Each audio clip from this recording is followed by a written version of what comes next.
Hello students. आज का हमारा टॉपिक है सॉल्यूशन। किसका solution? System of linear equation का मैं सॉल्यूशन बताऊंगा आज आपको बाय यूजिंग मैट्रिक्स मेथड। हमने मैट्रिक्स चैप्टर के अंदर एंड डिटरमिनेंट के चैप्टर के अंदर हमने बहुत सारे अलग अलग टाइप के सम देखे, चाहे वो प्रॉपर्टीज हो, चाहे वो ऑपरेशन वाले सम हो, बहुत सारे। ठीक है। जब हमने मैट्रिक्स चैप्टर स्टार्ट किया तब आपको ये आइडिया मैंने दिया था कि इसका यूज हम लीनियर इक्वेशन को सोल्व करने में करेंगे। मैं दो लीनियर इक्वेशन, तीन लीनियर इक्वेशन और आगे जैसे आप पढ़ोगे तो उस हिसाब से डिटरमिनेंट मैट्रिक्स का यूज हम कर सकते हैं। ओके, फिलहाल हमारे पास यहाँ पे तीन लीनियर इक्वेशन का सॉल्यूशन है 12th के लिए। ओके, नाउ आप ये सिस्टम जानते हो कि भाई a1x plus b1y plus c1z is equal to, मैं कोई d1 लिख दू, a2x plus b2y plus c2z is equal to d2 and a3x plus b3y plus c3z is equal to d3। Sir ये आपने क्या लिखा? ये मैंने one kind of linear equation ही लिखा, लेकिन आप 10th में जो पढ़े थे वो ऐसा था a1x plus b1y is equal to c1, a2x plus b2y is equal to c2। आप 12th के अंदर यही पढ़े थे। ओके, यहां पे मैं तीन लीनियर इक्वेशन का सॉल्यूशन बताऊं, इसका भी आएगा यहां पे थोड़ी देर बाद। इस इक्वेशंस का सॉल्यूशन मैं किस मेथड से करूंगा? By using matrix method. How? कैसे?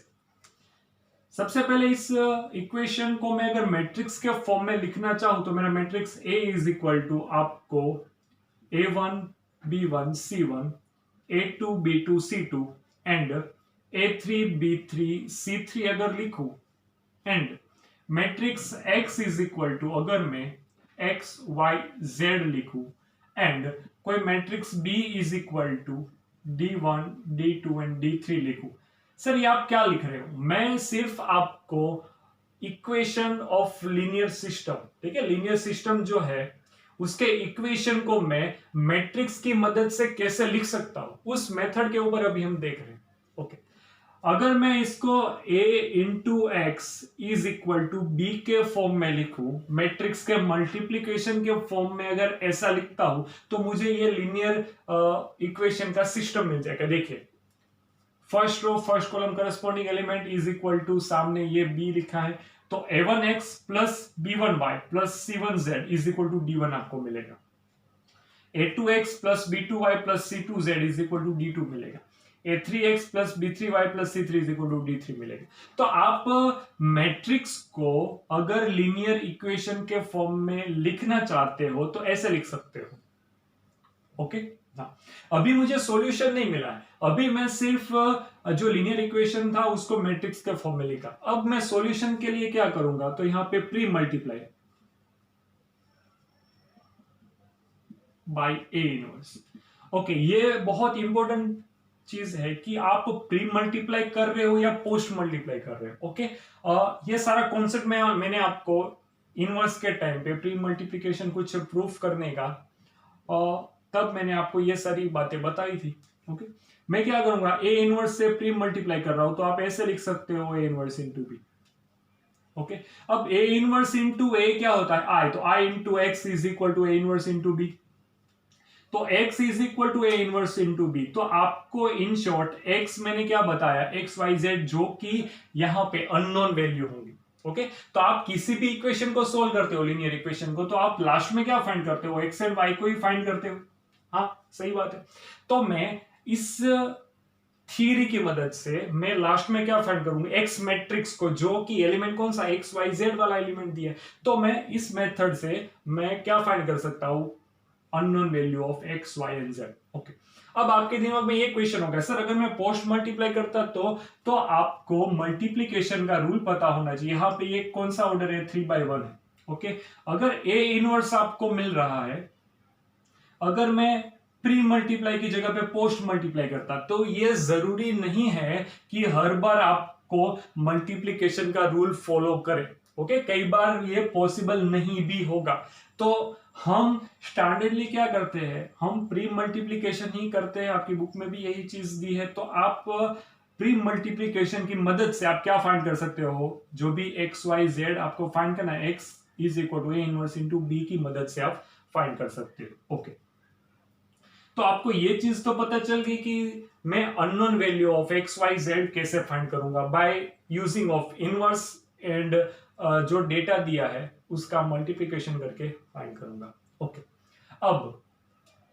अब बात यह है कि एक टर्म आती है कॉन्सिस्टेंट, ठीक है।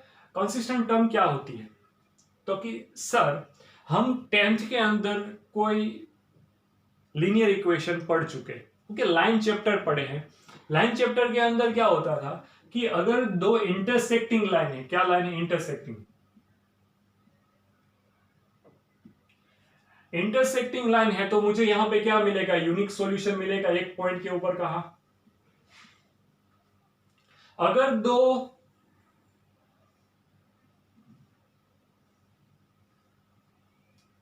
लाइन एक दूसरे के ऊपर ओवरलैप कर रही, ओके, कोइंसाइड लाइन बोल सकता हूं इसको। अगर दो लाइन एक दूसरे के ऊपर ओवरलैप कर रही, ओके, तो मुझे इनफाइनाइट सॉल्यूशन मिलेगा।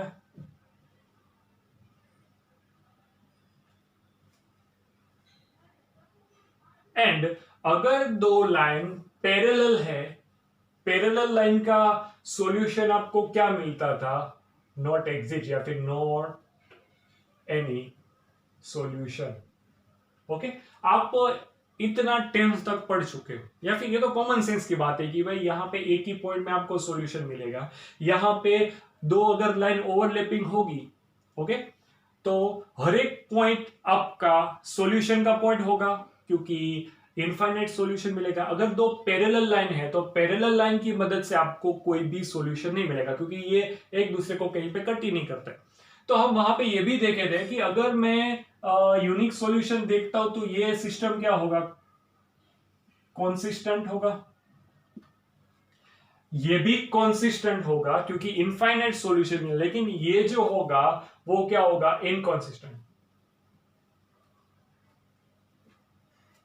ओके, तो ये तो मैंने की आपको 10th की बात।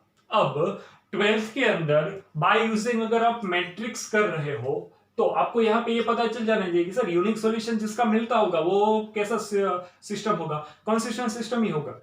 ओके, लेकिन अगर इनफाइनाइट मिलेगा तो भी कॉन्सिस्टेंट, एंड अगर इन नॉट कोई भी जगह पे इंटरसेक्ट नहीं कर रहा है, मतलब उसका सॉल्यूशन नहीं मिला है, एग्जिस्ट नहीं कर रहा है, तो क्या होगा, इनकॉन्सिस्टेंट सिस्टम बोल सकता। ओके, अब मैं मैट्रिक्स के ऊपर आता हूं। ये जो सिस्टम है, सॉल्यूशन किसके ऊपर डिपेंड करता है, x is equal to A inverse B के ऊपर डिपेंड करता है। Okay, A inverse is equal to क्या होता है friends, adjoint of A upon determinant of A into B के ऊपर इन शॉर्ट ये डिपेंड करने लगेगा। अब हाँ, अगर आप किसी भी मैट्रिक्स को देखो, उसका आप इनवर्स निकालना चाहते हो, इनवर्स निकालना चाहते वो किसके ऊपर डिपेंड करेगा, या तो उसका determinant is equal to is not equal to 0 होगा, तो यहां पे मुझे सिस्टम के सॉल्यूशन के दो केस मिलेंगे। कौन से दो केस, तो क्या भाई, अगर determinant is not equal to 0, या फिर आप इसको ऐसा भी बोल सकते हैं नॉन सिंगुलर। अगर मेरा मैट्रिक्स नॉन सिंगुलर है तो आपको इनवर्स मिल जाएगा। हाँ, अगर इनवर्स मिलेगा तो आपको क्या मिलेगा, यूनिक सॉल्यूशन मिलेगा। अगर यूनिक सॉल्यूशन मिलता होगा तो मेरा सिस्टम क्या होगा, कॉन्सिस्टेंट सिस्टम होगा। क्या होगा, मेरा सिस्टम हो जाएगा कॉन्सिस्टेंट। ओके ना, अगर आपको determinant of A is equal to अगर 0 मिला, तो हमने एक चीज इनवर्स जब मैं पढ़ा रहा था तब मैंने आपको ये चीज बताई थी कि मेरा इनवर्स ओनली नॉन सिंगुलर के लिए पॉसिबल है, अगर सिंगुलर आ गया तो इनवर्स पॉसिबल नहीं होगा। तो उसी केस में यहां पे अगर सिंगुलर होगा तो आपको ये दिमाग में डायरेक्टली आ गया होगा कि sir A is equal to 0 होगा तो यहाँ पे किसी भी टर्म के नीचे ये 0 चला जाएगा तो ये इनफाइनाइट हो जाएगा, तो not possible, solution not possible. हाँ, वो एक तरह से सही, लेकिन यहां पे भी मुझे दो केस सोचने पड़ेंगे। कौन से दो केस? अगर मुझे डिटर्मिनेंट 0 मिल गया है, ओके, ए का डिटर्मिनेंट जो भी है वो 0 मिला है, तो मैं वापस क्या चेक करूंगा, इसके बाद मैं ये चीज चेक करूंगा इसके बाद कि मेरा adjoint of A into B is not equal to 0 है, या फिर adjoint of A into B is equal to 0 है। ओके, अगर अब डिटर्मिनेंट 0 आने के बाद adjoint of A into B not equal to 0 मुझे मिला है, तो मैं डायरेक्टली बोल दूंगा कि ये जो सिस्टम है वो इनकंसिस्टेंट सिस्टम है, क्योंकि इसका सॉल्यूशन डज नॉट एग्जिस्ट, या फिर no solution. Okay, inconsistent system का सॉल्यूशन एग्जिस्ट नहीं करेगा, इसलिए मैं इसको क्या बोलूंगा, सॉल्यूशन डज नॉट एग्जिस्ट। लेकिन अगर adjoint of A into B आपको 0 मिलता है, तो यहां पे वापस या तो कंसिस्टेंट सिस्टम होगा और इनकंसिस्टेंट भी हो सकता है। ओके, ये कंसिस्टेंट भी हो सकता है, इनकंसिस्टेंट भी हो सकता है। तो कंसिस्टेंट सिस्टम होगा तो मुझे क्या मिलेगा, इनफाइनाइट सॉल्यूशन मिलेगा। इनफाइनाइट सॉल्यूशन मिलता है, इसलिए ये क्या हो जाएगा, कंसिस्टेंट। तो यहाँ पे इनफाइनाइट सॉल्यूशन और आपको इनकंसिस्टेंट में तो पता ही है। तो आपको ये डाउट होगा कि सर यहाँ पे ऐसा दो केस कैसे पॉसिबल हो। ओके, तो वो जो सिस्टम होता है, वो जो केस होता है ये वाला, वो किसके ऊपर डिपेंड करता है, क्वेश्चन के ऊपर। ओके, क्वेश्चन अगर आपको इस हिसाब से मिलेगा कि यहां पे adjoint of A into B जो है वो 0 मिल रहा है, ओके, या फिर डिटर्मिनेंट ऑफ ए अगर मुझे 0 मिल रहा है, तो उसके हिसाब से आप केस सोच सकते हो। लेकिन हमारे पास यहाँ पे 12th के अंदर कौन सा टॉपिक हमको पढ़ना है, तो क्या हमको ये पढ़ना है कि मेरा सिस्टम कंसिस्टेंट है या नहीं। कंसिस्टेंट है या नहीं कैसे पता चलेगा, डिटर्मिनेंट नॉट इक्वल टू 0 होगा तो कंसिस्टेंट होगा। अगर कंसिस्टेंट होगा तो मुझे क्या मिलेगा, यूनिक सॉल्यूशन मिलेगा। अगर determinant of A is equal to 0 हो चुका है, ओके, तो मुझे क्या मिलेगा, या तो adjoint of A into B is not equal to 0 मिलेगा, तो क्या हो जाएगा, सॉल्यूशन डज नॉट एग्जिस्ट। अगर ये होगा तो मुझे वापस ऐसा सोचना पड़ेगा, या तो वो इनफाइनाइट सॉल्यूशन देता होगा, या तो वो, ये किसके ऊपर डिपेंड करेगा, क्वेश्चन के ऊपर। तो यहाँ पे अभी आप इस केस के लिए कोई एजम्पशन लगा नहीं सकते हो कि सर ऐसा, वो सारा का सारा क्वेश्चन डिपेंडेंट है। ओके, तो हम एक सम है, एक बड़ा सा सम है किसका, तो कि एक्सरसाइज नंबर 4.6 का लास्ट वाला क्वेश्चन नंबर 16। हम मैट्रिक्स का वो डिटर्मिनेंट का यूज हम अपनी रेगुलर लाइफ में कैसे करते हैं, उसके रिलेटेड एक सम है, तो वो सम हम पहले करेंगे, वो मैं आपको अभी करा रहा हूं। ओके, तो उसके बाद हम एक्सरसाइज के जो भी सम है वो करेंगे। ओके, ये सम करने से पहले आपको सारा ये डाउट क्लियर होना चाहिए कि कौन सा सम कंसिस्टेंट होता है, कौन सा सम इनकंसिस्टेंट होता है। तो पहले मैं एक काम कर रहा हूं, क्वेश्चन नंबर 1 to 6 आपकी एक्सरसाइज 4.6 का क्वेश्चन नंबर 1 to 6 छोटे छोटे सम है। सिर्फ आपको यही बोला है कि ये सिस्टम का आंसर कंसिस्टेंट सॉल्यूशन देगा या नहीं देगा, तो पहले हम वही चेक करेंगे, उसके बाद हम क्वेश्चन नंबर 16 देख रहे हैं। ओके, तो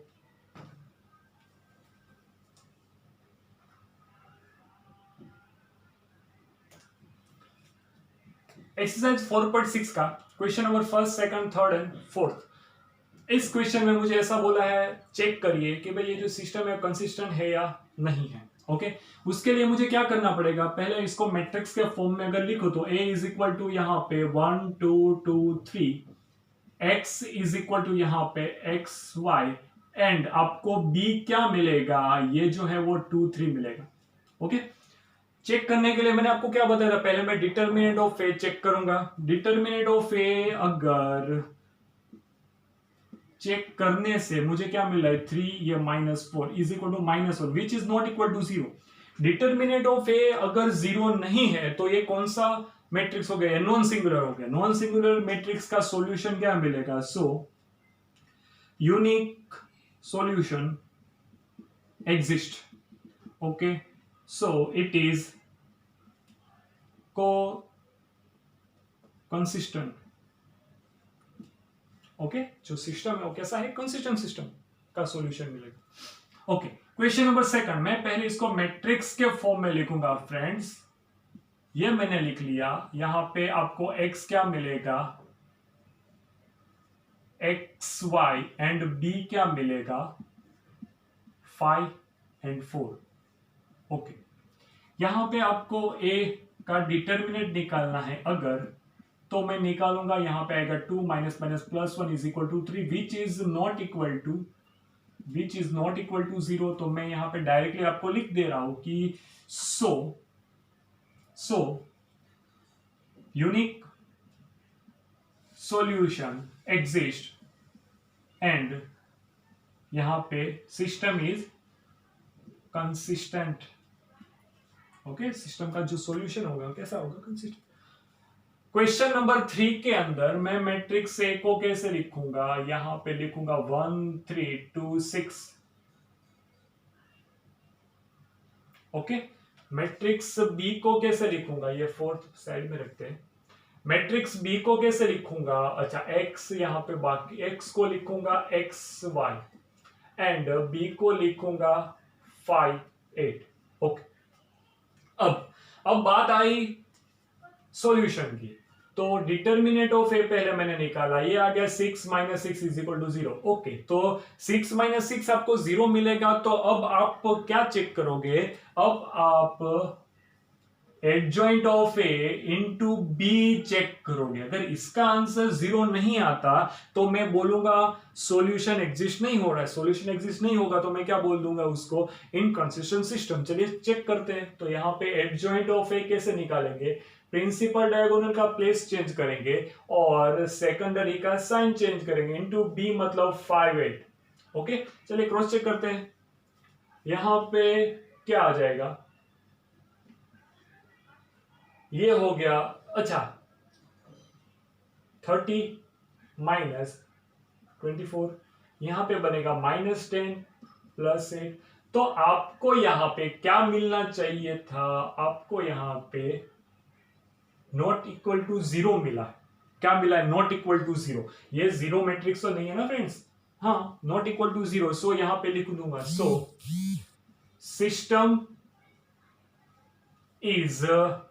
सिस्टम हैज नॉट सॉल्यूशन, क्योंकि सॉल्यूशन एग्जिस्ट नहीं करेगा तो सॉल्यूशन मिलेगा नहीं।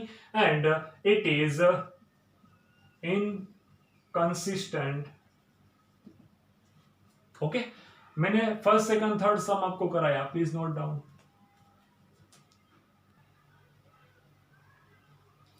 क्वेश्चन नंबर 4 के अंदर हमको क्या करना है?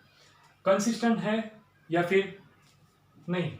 ओके, तो इसके लिए मैं मैट्रिक्स ए बनाऊंगा। मैट्रिक्स ए कैसे बनेगा? 1 1 1 2 3 2 A B and 2a। Okay friends, यहां पे आपको ऐसा लगेगा सर आपने ए बनाया कैसे? तो मैंने जो एक्स वाई जेड का आगे का जो मल्टीपल है, मतलब एक्स के साथ यहां पे मल्टीप्लाई में 1 है, वाई के साथ 1, जेड के साथ 1, यहां पे 2, यहां पे 3, यहां पे 2, तो यहां पे लिख दिया। यहां पे एक्स, यहां पे एक्स के साथ ए, वाई के साथ बी, जेड के साथ 2 है, तो मैंने ऐसे लिखा। ओके, तो ये कंफ्यूजन नहीं रहना चाहिए। मैट्रिक्स एक्स क्या मिलेगा आपको? जो फाइंड करने का बोला, x Y z. Okay, and B क्या मिलेगा? 1 2 4। ओके, नाउ अब आपको पहले डिटर्मिनेंट ऑफ ए निकाल देना है। डिटर्मिनेंट ऑफ ए कैसे निकालेंगे? आपको 6a माइनस 2b, यहां पे -1 करूंगा, ये हो गया 4a minus 2a। Okay, plus 1 करूंगा, ये हो गया 2b माइनस 3a। ओके, अगर मैं पूरे सिस्टम को सोल्व करूं, मतलब डिटर्मिनेंट को सोल्व करूं, तो मुझे यहां पे कुछ ऐसा देखने को मिलेगा। ये 2b कट हो जाएगा। ये 6a माइनस 4 है तो 2a, 2a plus 2a 4a 4a minus 3a, तो a which is not equal to 0, ये तो कोई कॉन्स्टेंट ही होगा ना, जीरो थोड़ी होगा, यहाँ पे x के साथ a मल्टीप्लाई में दिया है, तो यहां पे बोलूंगा so unique solution exist and कौन सा सिस्टम मिलेगा, कंसिस्टेंट सिस्टम मेरा हो जाएगा। क्वेश्चन नंबर 6, फिफ्थ, थोड़ी इस सम के बाद फिफ्थ करेंगे। क्वेश्चन नंबर 6 में भी मुझे पहले मैट्रिक्स ए क्या लिखना पड़ेगा, 5 माइनस 1 4 2 3 5 5 माइनस 2 6। मैट्रिक्स एक्स लिखूंगा x Y z, matrix B लिखूंगा 5 2 माइनस 1। ओके, नाउ आपको पहले डिटर्मिनेंट ऑफ ए फाइंड करना है, क्या आएगा 5, यहाँ पे 18 minus minus plus 10, okay, plus 1 ये हो गया 12 माइनस 25 प्लस 4 ये हो गया माइनस 4 माइनस 15। अरे ये कुछ भी हो, लेकिन मुझे नहीं लगता कि इसका आंसर 0 आएगा। देखिए ये हो गया 18, 28 इंटू 5 करूंगा, बहुत बड़ा हो गया। ओके, तो यहां पे इसका आंसर नॉट इक्वल टू 0 आएगा, सो it is, so unique solution exists and consistent system। Okay, ये मेरा सिस्टम कैसा होगा फ्रेंड्स, कंसिस्टेंट, देख लीजिए।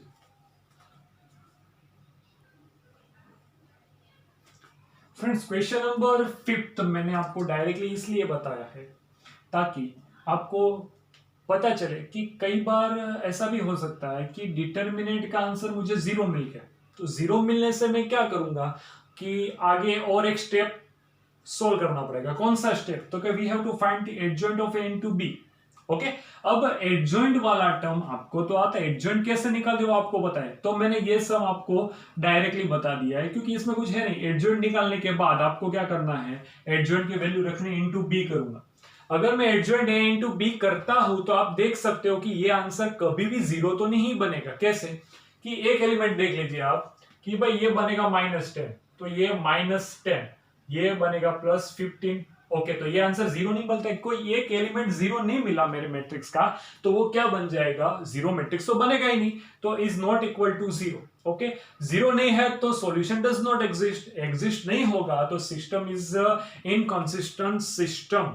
ओके, तो अब हम कौन सा क्वेश्चन करेंगे, क्वेश्चन नंबर 16। ओके, जो लास्ट में दिया है वो थोड़ा व्यवहारु सम है, प्रैक्टिकल सम है, वो मैट्रिक्स की मदद से कैसे सोल्व करते हैं पहले हम वो देख ले, फिर उसके बाद नेक्स्ट जो भी है 7 8 9 कंटिन्यू करेंगे।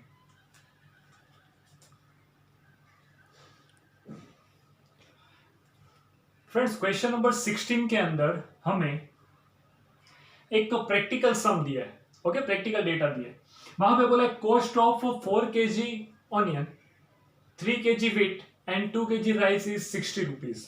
ओके, फिर दूसरा डेटा ऐसा दिया है, cost of 2 kg onion, 4 kg wheat and 6 kg rice is 90 rupees and 6 kg onion, 2 kg wheat and 3 kg rice is 70 rupees.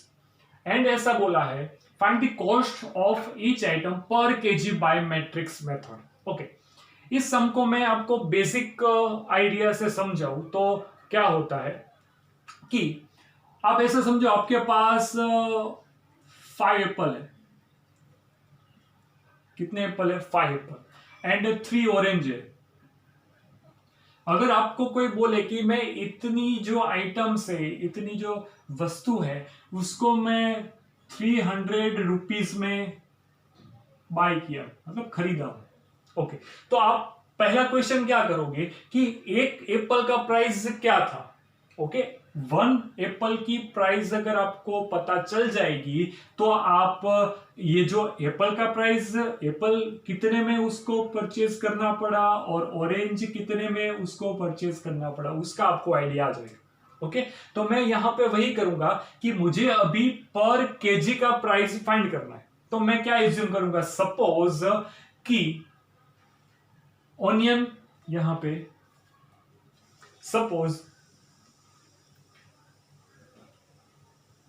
ये मैं निकाल देता हूं। ओके, सपोज कि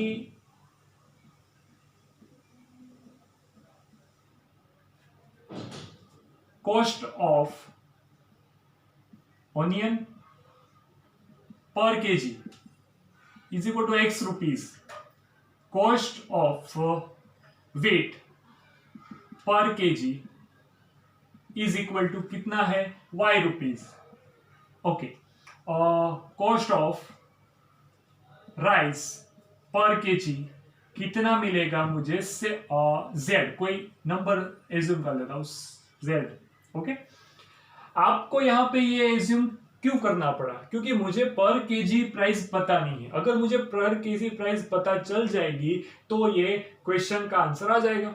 ओके, तो अब मैं यहां पे ये इक्वेशन कैसे बनाऊंगा, तो कि 4 केजी ऑनियन था, अगर मुझे ऑनियन की प्राइस जाननी होगी तो 4 इंटू एक्स करना पड़ेगा। 4 KG onion into x, x मतलब पर केजी का प्राइस एक्स रुपीज है, तो 4 केजी का कितना, तो 4x कितना होगा, प्लस यहाँ पे 3 केजी वीट है, तो यहाँ पे वीट का पर केजी का प्राइस y लिया है, तो 3y प्लस 2z करूंगा। ये किसका प्राइस है, ऑनियन का, ये किसका प्राइस है, वीट का, और ये किसका प्राइस है, राइस का। तो तीनों का एडिशन करूंगा तो मुझे कितने में पड़ रहा है, 60 रुपीज में। ओके, सेम दूसरा equation 2x plus 4y plus 6z is equal to 90 rupees. यहां पे क्या आएगा, 6x plus 2y plus 3z is equal to कितना हो गया, 70 रुपीज। ओके, ये मैंने आपको 3 इक्वेशन फाइंड करके दे दिए। अब आपको क्या करना है, अब मुझे पहले ए मैट्रिक्स लिखना है। मैट्रिक्स ए क्या आएगा, 4 3 2 2 4 6 6 2 एंड 3। मैट्रिक्स बी क्या, एक्स क्या होगा, एक्स मतलब मुझे जो फाइंड करना है वो x Y z. Matrix B क्या आएगा, 60 90 एंड 70। ओके, आप ऐसा लिख सकते हो। मैंने आपको इस टॉपिक के स्टार्टिंग में एक चीज बताई थी कि अगर मुझे इसका सॉल्यूशन फाइंड करना है तो x is equal to A inverse into B करना पड़ेगा। आपको याद होगा, यहां पे लिखा था मैंने, x is equal to A inverse into B. तो ये फाइंड करने के लिए आपको सबसे पहले क्या करना पड़ेगा, ए इनवर्स फाइंड करना पड़ेगा। ओके, तो यहां पे लिखूंगा for A inverse. A inverse के लिए हम क्या करेंगे, ए इनवर्स के लिए पहले मैं फाइंड करूंगा डिटर्मिनेंट। ओके, तो डिटर्मिनेंट ऑफ ए क्या मिल रहा है यहाँ पे, इसमें आप देख सकते हो, ये रहा 4 इंटू यहाँ पे 12 माइनस 12, ओके, माइनस 3 इंटू इन दोनों का multiplication 6 minus 36, okay, 6 minus 36 plus यहाँ पे 2 इंटू क्या करना पड़ेगा, ये 4 माइनस 24, यहां पे हो गया ये 0, ये हो गया माइनस 3 इंटू ये कितना हो गया, माइनस 30। ओके, प्लस यहाँ पे 2 इंटू कितना मिलेगा, माइनस 20। ओके, तो यहाँ पे माइनस माइनस प्लस, तो ये कितना हो जाएगा 90, यहाँ पे होगा माइनस 40। तो मुझे आंसर क्या मिल गया, 50 इज नॉट इक्वल टू 0। 50 मुझे मिला है जो कि 0 नहीं है, तो मैं क्या बोल सकता हूँ, सॉल्यूशन का यूनिक, सिस्टम का यूनिक सॉल्यूशन मिलेगा। हाँ, वो तो मुझे पहले से पता था। ओके, अब फॉर एड जॉइंट ऑफ ए, ये जो टर्म है वो आपको आती है, तो मैं ये डायरेक्टली लिखना चाह रहा हूं। ठीक है, तो ये अभी मैं आपको डायरेक्टली लिख दूंगा ताकि हमारा टाइम ना बिगड़े।